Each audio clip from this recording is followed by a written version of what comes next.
السلام علیکم ورحمۃ اللہ وبرکاتہ۔ امید کرتا ہوں دوستو آپ خیریت سے ہوں گے۔ میں ہوں محمد مقصود قاسمی اور آپ دیکھ رہے ہیں باغ مدینہ یوٹیوب چینل۔ دوستو جیسا کہ میں نے مولانا جرجیس صاحب کو لے کر کے دن میں بھی ایک ویڈیو ڈالی تھی کہ کل کورٹ کا فیصلہ یہ آیا تھا کہ مولانا جرجیس جو کئی سال سے ریپ کیس کے اندر پھنسے ہوئے تھے، ان کے اوپر جو معاملہ چل رہا تھا، تو کل ان کو دوشی قرار دیا گیا تھا اور آج ان کی سزا کا اعلان ہو گیا ہے۔ تو مولانا جرجیس کو اسی کیس کے اندر 13 سال کی سزا سنائی گئی ہے۔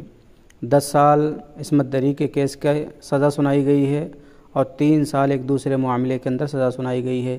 کل ملا کے مولانا جرجیس صاحب کو 13 سال کی قید ہوئی ہے، 13 سال کی سزا سنائی گئی ہے۔ جیسا کہ ان کا معاملہ فاسٹ ٹریک کورٹ میں چل رہا تھا اور اسی کورٹ نے کل ان کو دوشی مانا تھا اور آج اس کا فیصلہ آ گیا ہے کہ 13 سال کی قید مولانا جرجیس صاحب کو ہو گئی ہے۔ خیر، ہم دعا کریں اللہ تبارک و تعالیٰ سے کہ اللہ تبارک و تعالیٰ بھلائی کا، اچھائی کا، خیر کا معاملہ فرمائے۔ اور دوستو آپ کی اس بارے میں کیا رائے ہے ہمیں کمنٹ کر کے ضرور بتلائیں۔ آپ کو کیا لگتا ہے؟ السلام علیکم ورحمۃ اللہ وبرکاتہ۔